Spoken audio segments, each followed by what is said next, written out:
자, 그러면 오늘은 사도행전 2장 22절부터 말씀을 보시겠습니다. 22절 말씀, 전 시간에는 21절까지 말씀을 드렸습니다. 이스라엘 사람들아, 이 말을 들으라. 너희도 아는 바에 하나님께서 나사렛 예수로 큰 권능과 기사와 표적을 너희 가운데서 베푸사 너희 앞에서 그를 증거하셨느니라.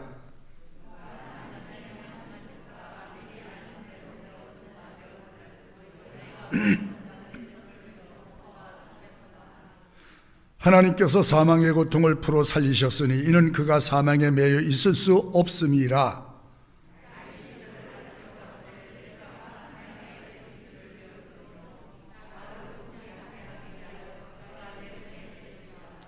이러므로 내 마음이 기뻐하였고 내 입술도 즐거워하였으며 육체는 희망에 거하리니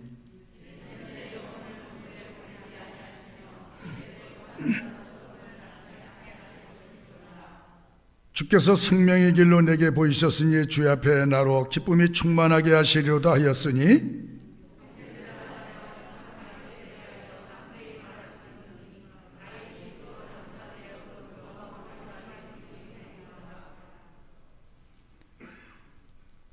미리 보는 거로 그리스도의 부활하심을 말하되 저가 음부에 버림이 되지 않고 육신이 썩음을 당하지 않게 하시려 하더니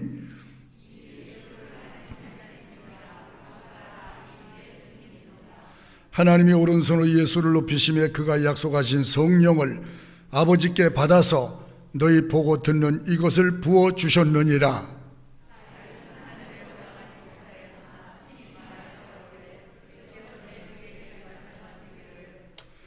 내가 내 원수로 네 발등상 되게 하기까지 너는 내 우편에 앉았으라 하였도다 하였으니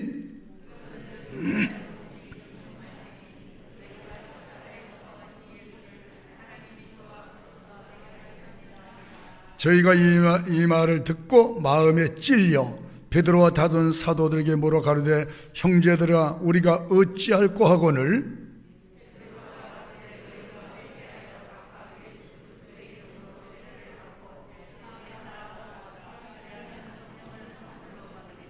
이 약속은 너희와 너희 자녀와 모든 먼데 사람 곧 우리 주 하나님이 얼마든지 부르신 자들에게 하신 것이라 하고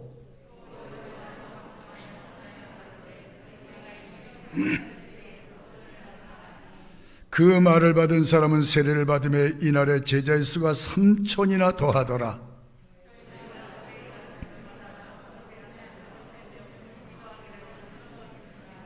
사람마다 두려워하는데 사도들로 인하여 기사와 표적이 많이 나타나니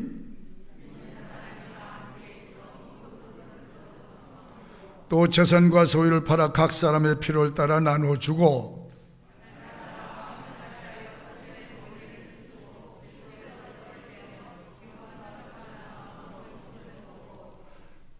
다 같이 하나님을 찬미하며 또 모은 백성에게 칭송을 받으니 주께서 구원받는 사람을 날마다 더하게 하시느니라.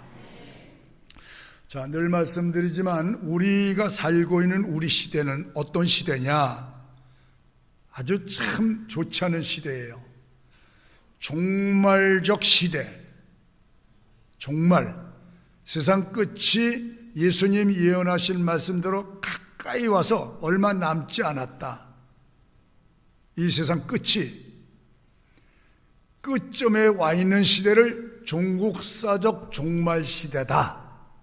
우리가 지금 종국사적인 종말 시대에 와 있어요. 성경을 보면, 하나님 말씀을 보면 어쩌면 그렇게 퍼즐이 맞아가듯이 짝짝짝짝 맞아가는지 소름이 끼칠 정도로. 여러분, 하나님의 말씀은 한 번도 역사 속에 틀린 적이 없습니다. 우리가 역사를 공부하면 그걸 알 수 있겠죠. 그래서 성부 하나님의 시대라는 말은 우리 세 가지로 얘기를 하는데, 성부 하나님의 시대가 지나갔다. 그건 창조의 사역을 이루신 성부 하나님이 하신 일이고, 성자 예수님은 이 땅에서 자기 백성을 구원하기 위해서 지상에 하나님의 신이 사람의 몸을 입고 오시는 사건이 바로 성자 예수님이 하신 일이고, 오셔서 자기 백성을 구원하는 방법이 우리의 죄를 대신 뒤집어 쓰고 십자가에 죽으시는 것이고, 다시 너희를 살리기 위해서 내가 다시 죄 가운데 죽고 의를 위해서 다시 살아나리라, 그의 부활이고. 우리가 십자가에 동참한다는 말은 바로 이런 의미가 있어요. 그 성자 시대가 지나갔고 예수님이 승천하시면서 하신 말씀이 내가 지상의 재림에 다시 올 때까지 너희를 혼자 살도록 버려두지 않고 방치하지 않고, 이 죄가 많은 세상에 죄와 싸울 수 있는 힘이 너희에게 없다는 거예요. 죄와 싸워서 이길 수 있는 힘을 받아야 되는데 그게 성령의 영이야. 하나님의 영, 그 성령의 거룩한 영이, 참되신 영이 지상에 오시는데 내가 승천하면 바로 약속하신 성령이 너희 사람에게 임하여 오시리라. 그 성령이 임하면 너희가 세상에서 세상을 이기게 될 것이다. 그러니 너희가 예수님이 올라가시면서 내가 재림할 때까지 성령이 지상에서 너희 삶을 아름답게, 복되게, 거룩하게 승리하는 삶을 살 수 있도록 그 성령이 너희에게 힘을 주실 거다. 너희 힘으로 안 된다는 거예요. 신앙생활이 내 힘으로 하기 어려운 거예요. 성령이 내게 오셔야 자동화되는 거예요. 자동화. 그 성령의 기능 속에 오늘 저 말씀대로 불같은 성령이 너에게 임재해 오시면 너희 사람이 달라질 거다. 달라져. 사람들이 보고, 내 이웃의 사람들이 보고 나를 보고 깜짝깜짝 놀란다는 거예요. 성령이 오시면. 이 성령을 약속하신 성령이 전 시간에도 말씀드렸지만 오순절 날 마가의 다락방에 약속의 말씀을 믿고 500명 성도가 모였다가 시간이 지나면서 금방 성령 오신다니 안 오시네, 아무 기척이 없네, 자고 일어나 깨고 기도하고 찬양해도 아무런 징후가 없어. 그러니까 380명은 집으로 돌아가고 끝까지 기다렸던 120명에게 오순절 날이 이르며 드디어 약속하신 하나님의 성령이 각 사람에게 임하는데 자기도 깜짝 놀라는 거예요. 여러분, 그러면서 사람들의 태도와 말이 달라지기 시작했습니다. 이 성령이 오신 사건은 이미 오래전에 구약에 예언자 요엘 예언자를 통해서 말세가 되게 되면 하나님의 약속하신 이 거룩한 성령 속에 그 능력이, 성령 속에 있는 그 열정이, 성령 속에 그 있는 온유와 겸손함과 그런 것들이 너희에게 임하시면 너희가 그런 사람으로 변화되리라. 성령이 오셔서 하나님의 큰 약속, 신약의 약속이 뭐냐면 그리스도가 오셨고 성령을 보내주시겠다는 것. 성령이 오셔서 친히 누구와? 그리스도인들과, 다른 사람 아니요, 그리스도인들과 함께 하시겠다. 이게 구약에서 그렇게 사모하고 그리워했더니 성령의 폭발적인 축복을 기다리는데 못 받았어. 근데 누가 복이 있냐? 신약에 사는 성도가 복이 있는 거예요. 여러분과 제가 지금 성령의 은혜 시대에 살고 있는 줄 아시기 바랍니다. 구약은 꿈도 꾸지 못했어요. 그런데 그 마가의 다락방에 성령이 임하신 그날부터 성령 충만함을 입은 제자들 가운데, 사도 가운데 베드로가 오늘 유대인들을 향해서 한 설교 내용이 22절부터 47절까지예요. 42절까지. 근데 보세요. 며칠 전하고는 완전히 달라진 모습을 볼 수 있어요. 얼마 전까지만 해도 베드로가 많은 사람들 앞에서 두렵고 무서워서 예수님을 부정했잖아요. 난 모른다고. 얼굴에 철판을 깔았지. 여러분 생각해보세요. 베드로가 예수님을 모른다고 어떻게 말할 수 있겠어요? 뭐 때문이냐? 환경, 두려움과 무서움 때문에 한순간에 예수님을 나를 모른다고 부정을, 안면을 싹 깔아버렸단 말이에요. 그러던 베드로가 부활하신 주님을 만나고 성령 충만함을 입으니까 확 달라졌어. 며칠 전 사람하고 완전히 180도 바꿔줬단 말이죠. 어떻게 가능할 수 있었느냐? 성령 충만함을 입었기 때문에.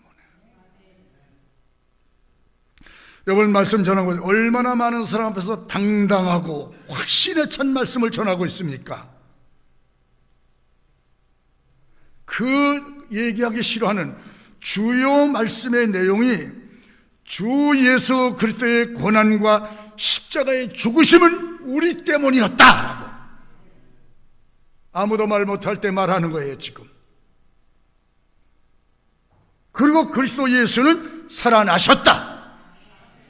그리고 승천하셨으며 다시 이 땅에 재림해 오실 것이다 라고 하는 목격자로서의 증인이 됐잖아요. 여러분 증인은 사실을 말할 수 있는 사람이에요. 목격자는 어떤 환경, 어떤 여건, 어떤 사람들 앞에서 그 증언은 똑같아야 될 줄로 압니다. 근데 베드로가 그 많은 사람들 앞에서 부정했던 사람이 많은 앞에서 증인자가 되어서 확신 있게, 당당하게, 담대하게, 용기 있게 전할 수 있었던 것은 그 힘의 배경이 성령님이시라. 잘 들으셔야 돼요. 성령은 학벌 따라오고 재산 따라오고 IQ 따라오시는 성령이 아니에요.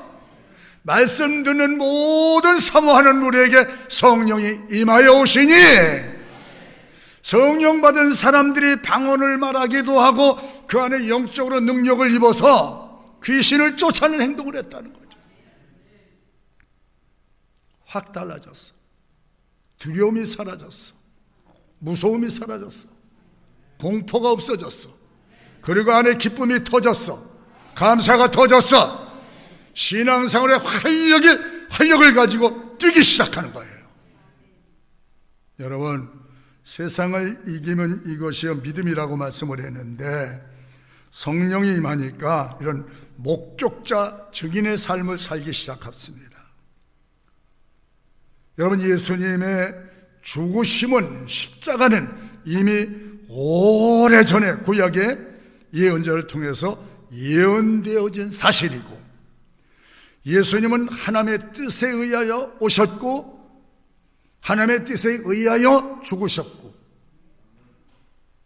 하나님의 뜻에 의하여 부활하셨고 하나님의 뜻에 의하여 승천하셨고 또 하나님의 뜻에 의하여 이 땅에 재림에 오시는 그날은 지구촌이 없어지는 날입니다. 절대 이 지구촌은 세상에 존재하지 않고 없어지는 때 예수님이 오셔서 우리를 데리고 올라가시고 우리는 천국으로 데리고 올라가시는 거예요.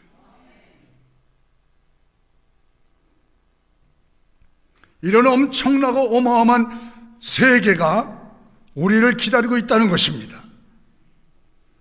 그래서 보세요.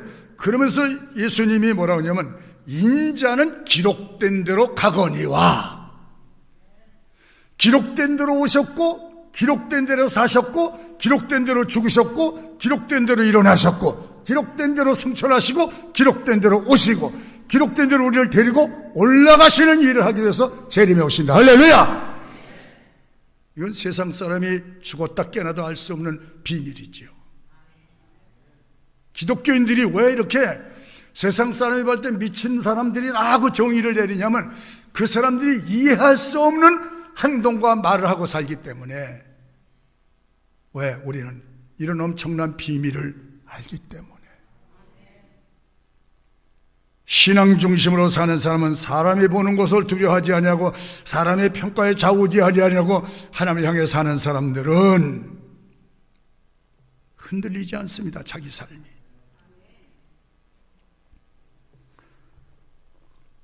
예수님이 부활하셔서 나를 믿는 자는 죽어도 살겠고, 저는 이 말씀 드리면요, 내가 죽어도 살겠고, 이걸 뒤집어서 말하면 지금은 실패해도 다시 성공할 수 있고, 나는 실패하는데 성공하신 예수 만나면 성공한다는 거죠.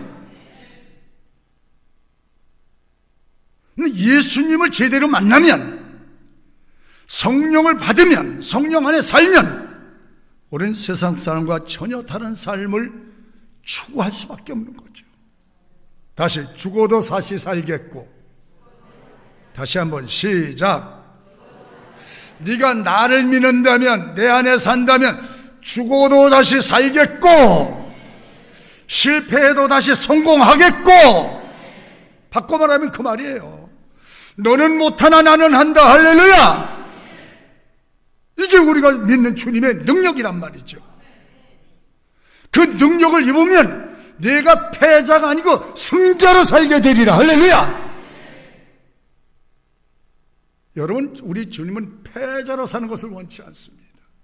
내 힘을 받아라. 내 능력을 입어라. 그리고 내 약속을 믿어라. 죽어도 다시 살겠고, 죽음의 사선을 넘는 사람이 있다면 바로 성령의 은혜를 입고 사는 그리스도인이라고 믿습니다. 여러분 보세요. 성령에 의해서 사는 사람들은 지상에 몸을 담고 살지만 우리의 소망과 꿈은 어디예요? 얼른 답을 못 하시네. 우리의 소망과 꿈이 어디예요? 하나님 나라예요. 하나님 나라. 그래서 이 성령은 그 나라를 사모하게 하고 그 나라를 동경하게 하고 우리가 이 땅에 사는 동안 하나님의 자녀로서의 산 모습을 드러내 사는 삶을 산다는 거죠. 우리가 여러분 당당하게 사셔야 돼. 예수 믿는 사람은 왜 죽음을 무서워하지 않아요? 사는 약속이 있기 때문에. 아멘. 죽음을 두려워하지 않는 것은 영원한 낙원이 있기 때문에. 언젠가는 떠나가는데 시간 차이죠 뭐. 시간 차이야. 빨리 들어가면 들어갈수록 그 희락하는 낙원에서 예수님과 우리 믿음의 성도들이 사는 그 희락하는 낙원에서 우리도 그렇게 산다는 거예요. 그런 약속이 있잖아요. 예수님을 통해서 구원받은 그리스도인들은 특별히 예수님이 나를 믿을 때 너희가 성령을 받았느냐 그렇게 물어보셨어요. 그 제자들이 뭐라면 우리는 성령을 듣지도 보지도 못했다. 어떻게 감히 성령을 구하겠느냐? 그랬더니 아니다. 내가 올라가는 것이 유익한 것은 내가 올라감으로 내게 역사하셨던 성령의 능력과 은혜가 너희에게 이전되게 될 것이다. 내가 가는 것이 너희가 복이다. 할렐루야. 여러분, 성령에 의해서 신앙생활해야 힘들지 않습니다. 성령에 의해서 신앙생활해야 여러분 흔들리지 않습니다. 그래서 여기 그 세상에서 성령의 감동을 받고 성령의 이끄심을 따라 성령의 가르침을 따라 사는 성도들은 이런 얘기하는 거 24절에 남이 못하는데 나는 말해. 예수를 하나님이 살리셨습니다. 지금은 하나님의 예수님이 보좌 우편에 앉아 계십니다. 다시 재림에 오실 것입니다. 우리는 그 약속을 철저하게 믿습니다. 기도하면 응답되는 것도 우리는 철저하게 믿습니다. 사람은 거짓되나 하나님의 말씀은 진실한 것을 우리는 믿습니다. 하나님이 살리셨습니다. 여러분, 하나님의 일을 누가 막아? 75억 인구가 다 힘을 모아 달라붙어도 하나님의 일은 절대 막을 수가 없는 거예요. 누가 방해하겠어요? 예수님이 그 고난당하고 난타를 당할 때 사람들이 저거 무슨 어저께까지 죽은 자를 살리고 뭐 소경을 눈뜨게 하고 앉으면 뛰게 하고 뭐 죄를 용서한다고 떠든 사람이야, 저거 지금 뭐 미친 개같이 끌려가는 저 주제에 말이야, 이렇게 막 비웃고 조롱하고 야유하고 그랬거든요. 근데 예수님이 그 십자가에 가신 길은 예언되어진 대로 가시는 거라고 그랬어요. 내가 힘이 없어서 이렇게 끌려가는 것이 아니고 아버지의 뜻이 내가 십자가에 죽고 고난받는 것이기 때문에 너희가 죽어야 하고 너희가 받아야 할 고난과 환난을 내가 대신 몸을 지고 가노라. 할렐루야. 여러분, 우리가 그래서 이렇게 앉아서 예수를 믿게 된 거예요.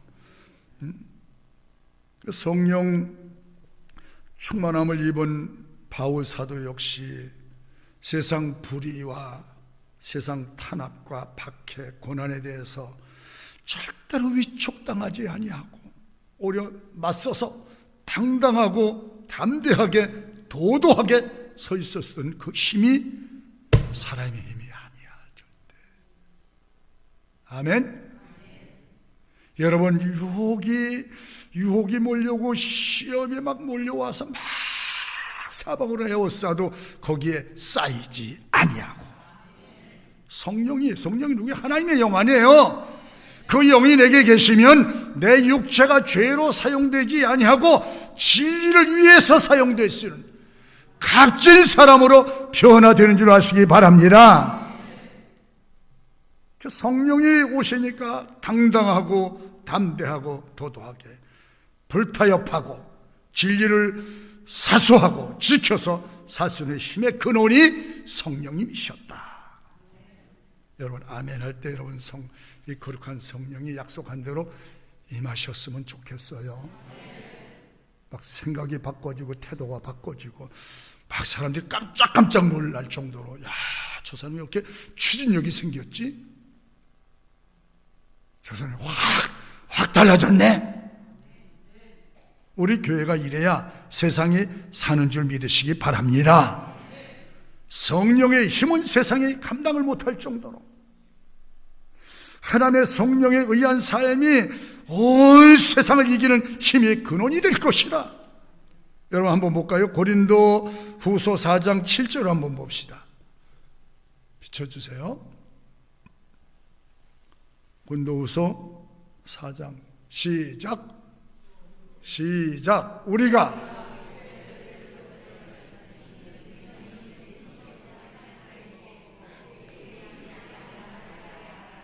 질그릇이라는 말은 너무 그대로 비춰주세요. 그대로 그냥 질그릇, 던지면 깨지는 거, 금 가는 거, 이 형편없는 육체를 가졌는데 성령이 오시니까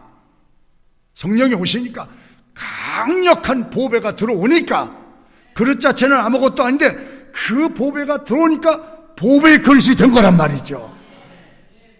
그릇의 가치가 아니고 그 내용물이 너무 크고 아름답다는 거죠. 질거리 같은 우리 속에 성령의 영이 오시면 보배가 될 줄 믿으시기 바랍니다. 그 다음에 우리가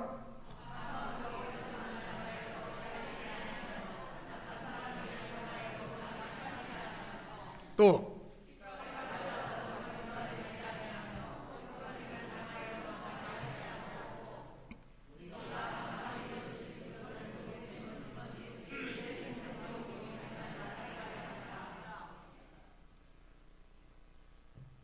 할만하지요? 사방으로 우겨 쌈을 당하여도 쌓이지 아니하고 거꾸로서 던져 버렸는데 거꾸러지지 아니하는 것은 성령이 나를 지켜주시고 성령이 나를 보호해 주시고 성령이 나를 이끌어 가심이라. 우리 힘으로 안 되는 거예요. 제가 과거에 다 그렇게 살지만 그 죄를 먹고 마시고 살며 죄를 죄를 모르고 죄를 자랑으로 알고 살았다는데 성령을 받고 보니까 너무 깜짝 놀랐어요. 내가 이런 것들을 어떻게 처리할 수 있는 능력이 내게 없어. 성령이 오시니까, 성령이 안에서 역사해 주시니까 교통정리가 되는 거예요. 술도 그냥 끊게 되고 담배도 끊게 되고 부적절한 도덕적 삶을 정산하게 되는 거예요. 성령이 오시니까. 그러니까 사람들 볼 때 저 친구 왜 이렇게 달라졌어? 저거 미쳤네. 누가? 성령이 내 안에 막아주시고 열어주시고 끌어주시고 견디게 해주시고 이기게 해주시고 극복하게 해주시고 포기하지 않게 해주시고 그런 힘을 이 안에 막 역동적으로 불어넣어 주는 거예요. 그러니까 가능한 거란 말이죠.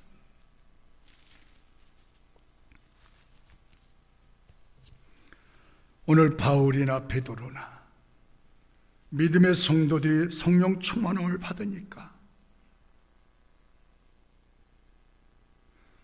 지게 지고 짐을 지는 사람들이 트럭에다가 짐을 싣고 그 기계의 힘에 의해서 나는 평안히 같이 가는 거예요. 악셀만 밟으면 되잖아. 아멘?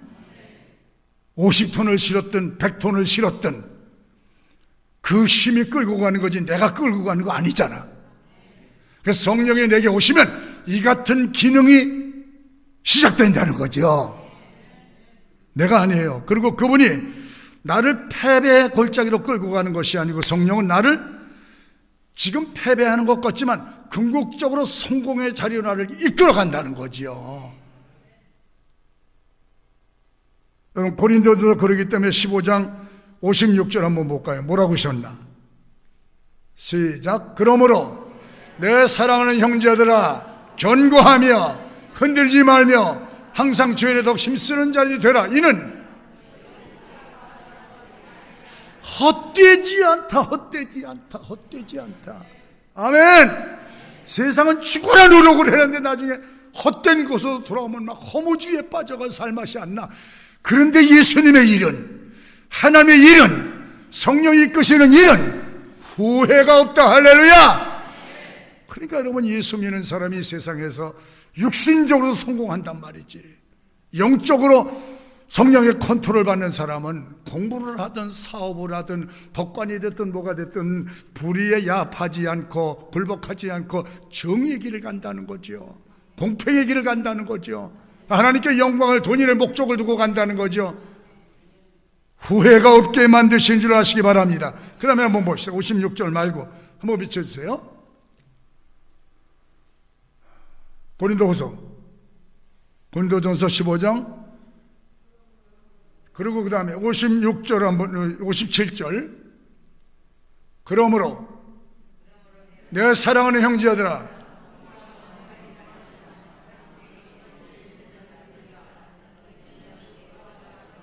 그 다음에 왜 그렇게 해야 되냐? 헛되지 않자. 그리스도의 이름으로 한 일은 헛되지 않다. 여러분 최선의 어떤 약속이 있어요? 30배, 60배, 100배가 너희에게 가리라. 얼른 했어요. 이 비밀을 우리는 알았어. 주의 이름으로 하는 일은 어떤 일이든 간에 30배, 60배, 100배. 우리 사회에서 이런 약속을 보장받고 사업하면 가난한 애기도 사업을 해. 에? 쉬워요, 안 쉬워요? 여러분 그리스도 밖에서 사니까 힘든 거지 그리스도 예산에 들어오면요 너무 좋은 거예요. 이거 아멘 안 하니까 괴로운 거야. 여러분 하나님 말씀과 내 생각 사이에 왔다 갔다 하면 내가 괴로운 거야. 주의 말씀 속으로 가버려야 평안하지. 할렐루야. 하나님 하시게 하라는 거예요. 자 로마서 8장 35절 한번 볼까요? 또 누가 곤고나 핍박이나 기근이나 적시나 위험이나 칼이랴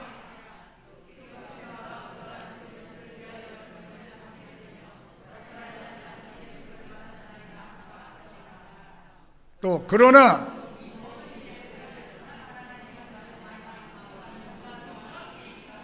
아니 끝은 이기는데 무슨 거죠? 처음에 지는 것 같고 지는 것 같아도 상관없어. 끝에는 이기는데, 끝에는 답이 오는데. 그러므로 주의 이름으로 사는 사람들아, 주의 이름으로 일하는 사람들아, 염려하지 말고 걱정하지 말고 두려워하지 말고 놀라지 말고 슬퍼하지도 말고 자학하지도 마라.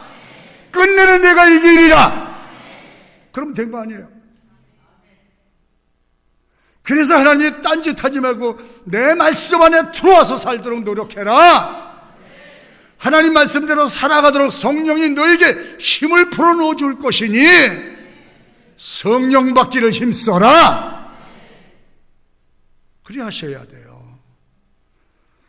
변할 수 없는 하나님의 사랑과 능력과 약속이 있기 때문에 우리는 탄식할 수 없는 거예요. 마냥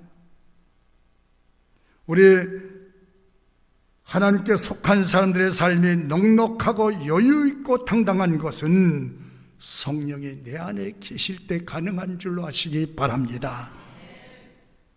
자, 오늘 32절 한번 봅시다. 계속 이 설교 내용입니다. 자, 28절에 뭐랬어요? 주께서 생명의 길로 내게 보이셨으니 주의 앞에서 나로 기쁨이 충만하게 하시리로다. 여러분, 예수 믿는 것은 한마디로 뭐죠? 해피, 기쁨이에요. 기쁨. 기쁨의 근원 되시는 예수를 위해 삽시다. 됐어, 그만해. 예수님 안에 있는 어마어마한 약속들이 있는데 그 약속을 여러분이 찾아서 받아서 누리고 사셔야 돼. 네? 저는 많이 누리고 살아요. 많이 누리고 살아. 여러분 살다 보면 불평할 일, 원망한 일이 수없이 많이 찾아와. 나도 모르는 사이에 살짝 이 도둑놈의 새끼가 내 심령 속에 들어와가지고 여기다가 불평의 불을 막 떼고 원망의 불을 막 떼놓으면 이게 막 인생이 복잡해져.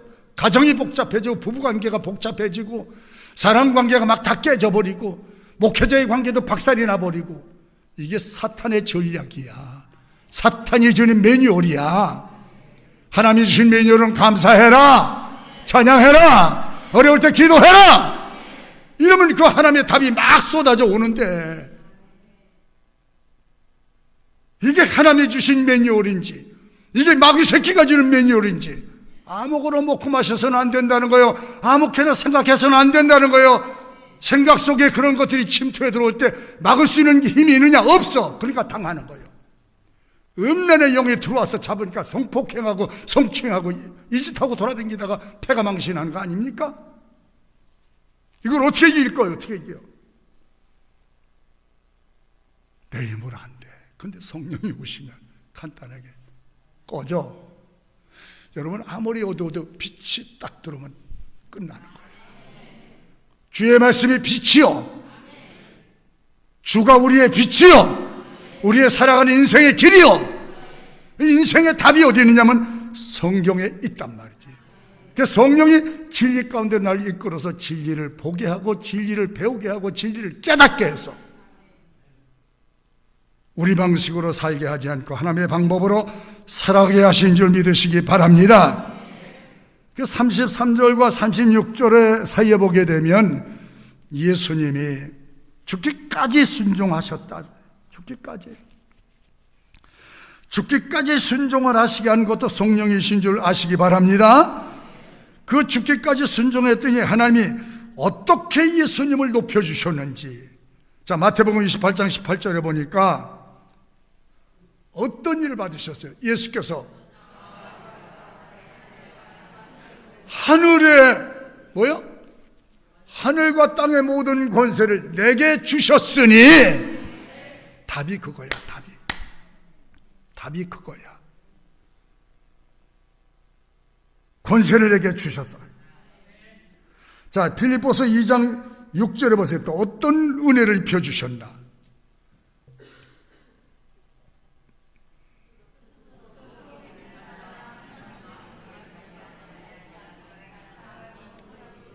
아니. 빌립보서 2장 6절, 갈라디아서가 아니고요. 갈라디아서, 일단 봅시다. 시작. 스스로 속이지 말라. 하나님은 만물이 여기심을 받지 아니하시나니 사람이 무엇으로 심든지 그 나쁜 씨앗을 뿌리지 말라는 거예요. 다른 사람에게서 비판하고 정죄하고 알지도 못하고 막 헐뜯고 그러면 그 비판과 헐뜯음이 내게로 돌아가리라. 하지 말아야지. 이런 비밀을 알았잖아. 다른 사람에게서 가서 흠집을 잡고 욕을 하면 그 흠집 잡고 욕한 것이 내게로 돌아가리라. 해야 돼, 안 해야 돼? 알았으면 하지 말아야지. 손해될 일을 하지 말아야지. 마이너스 인생의 길을 가지 마셔야지. 교통법규 어기면 범칙금 나와요, 안 나와요? 그거 알았으면 하지 말아야지. 알았으면 그냥 저 신호등 따라서 건너가야지. 왜 중간에 건너가다 걸려가지고 딱지 띄고 목사님 찾아와? 범칙금 내면 되지. 불이익을 당할 수 있다는 거죠. 그렇죠? 자, 그 다음에 한번 구절 한번 또 봅시다. 비춰주세요. 8절 시작.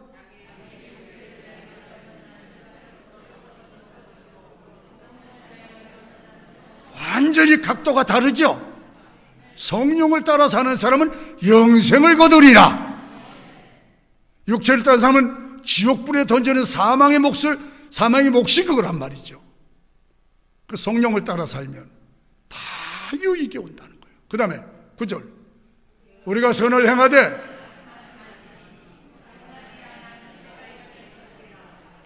피곤해 때가 이르면 거두게 되는데 쭉쭉이를 거둔 자와 알곡을 거두는 자가 나온다는 거죠. 사람이 무엇을 심든지 그대로 거두게 되리라. 자, 그 다음에 빌립보서 2장 나왔으면 한번 비춰주세요. 시작. 예수님이 어떤 분인가 보세요. 시작. 그는 근본 하나님의 본체시냐 하나님과 동등됨을 것을 여기지 아니하시고 오히려 자기를 비워 낮추어 겸손하게 사셨다는 거죠. 그 다음에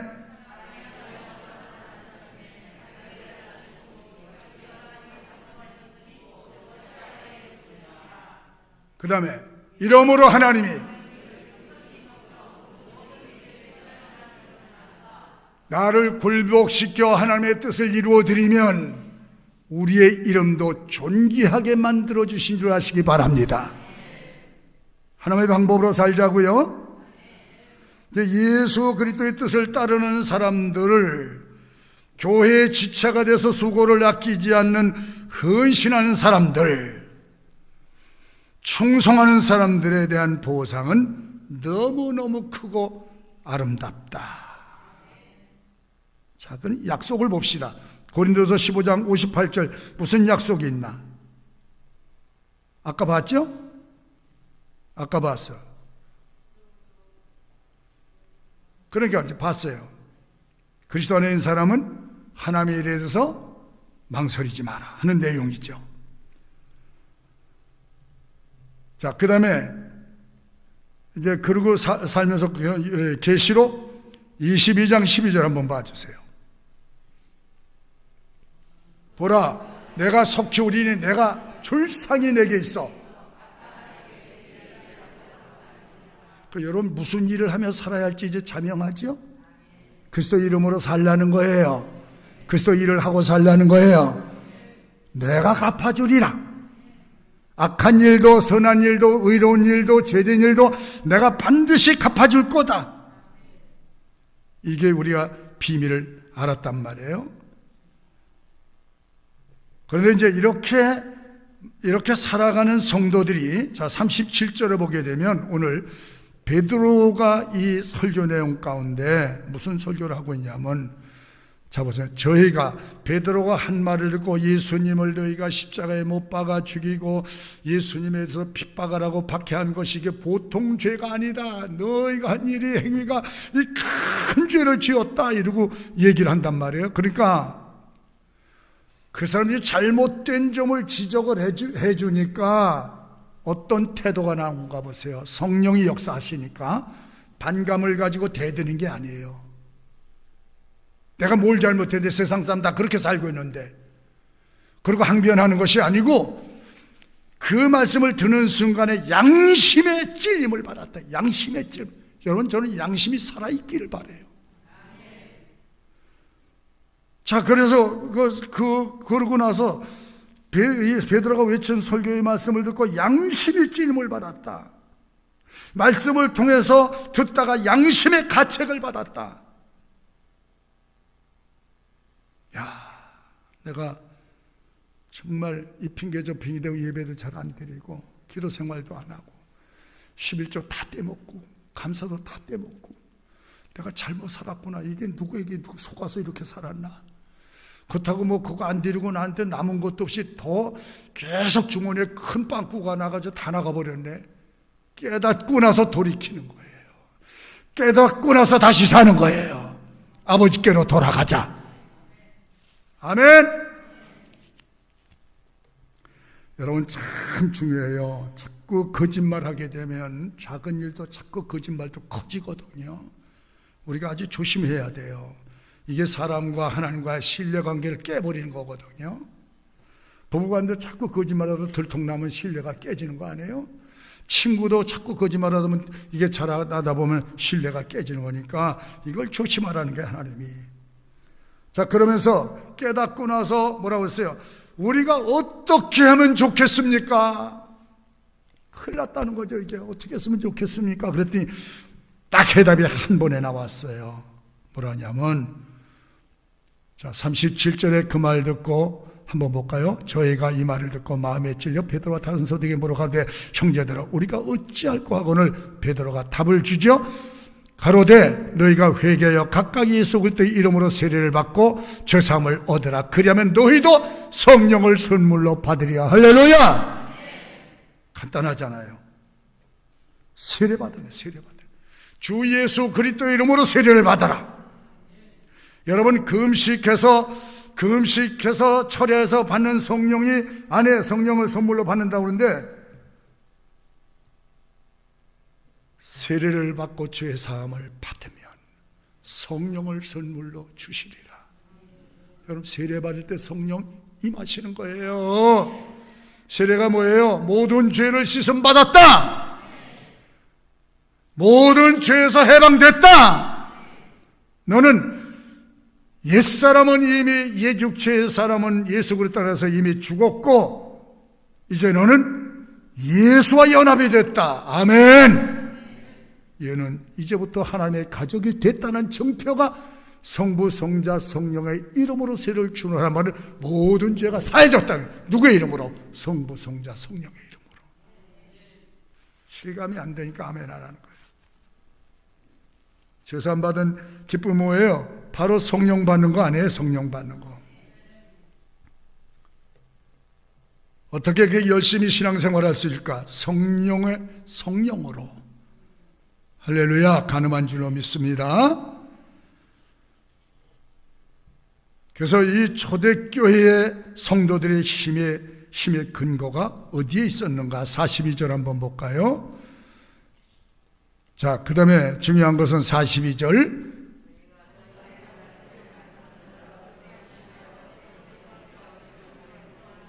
사도의 말을 듣고 그대로 했다는 거죠. 41절에 보니까 그 말을 받는 사람들은 세례를 받으며 이날에 제자의 수가 몇 명? 3,000명이 회개하고 돌아왔어요. 그리고 사도의 가르침을 받아 서로 교제하며, 사도의 가르침을 받아. 초대교회의 큰 힘이 어디에 근거해 있었는가? 성령 받으니까 성전에 모이는 일에 힘을 썼다. 예배죠, 예배. 그리고 또 하나가 사도들의 가르침을 잘 따랐다. 세 번째가 교회 지도자를 적극 신뢰하고 따랐다. 이래 교회가 되는 거예요. 그리고 기도회와 예배에 전심을 다했다. 그러니까 성도들이 말씀으로 성장하고 기도가 막 이 운동하기 시작하니까 영적인 힘을 크게 갖게 됐다. 거기에 지혜와 담대함, 믿음, 사랑으로 하나가 됐다. 성도 간의 아름다운 사랑의 교제가 이루어지고 하나님 나라 공동체의 특징이 뭐예요? 서로 모여서 사랑하고 존경하고 존중하고. 아멘. 이게 하나님 나라 공동체의 특성입니다. 하나님의 일에 일치가 됐다. 영적 성장에 힘을 기울였다는 것입니다. 여러분도 영적인 힘을 키워갈 수 있기를 부탁합니다. 성도들의 신앙의 여신과 열매는 성령 안에서 가능한 줄로 믿습니다. 오늘 사도행전에 나타나셨던 성령님은 오늘도 우리 교회에, 여러분 가운데 강력하게 임하시기를 부탁합니다. 그러기 위해서 마음을 같이하여 모이기를 힘쓰고, 구심점이 회당이었어요. 구심점이 교회였어요. 말씀을 따라 살고 성령에 사니까 온 백성들이 저들을 칭찬하더라. 여러분, 가정에서도, 형제에게서도, 이웃에게도 칭찬받는 성도 되기를 주의 이름으로 축원합니다. 그러고 나서 힘을 딱 받으니까 모든 시험을 이겨, 모든 유혹을 이겨버려. 고난과 환난과 박해가 문제가 아닙니다. 다 이겨버렸어요. 그리고 그들 속에 감사와 찬양과 기쁨이 어울리기 시작합니다. 감사와 찬양과 기쁨과 감사와 찬양이 여러분에게 그 속에서 작동되기를 주의 이름으로 축복합니다.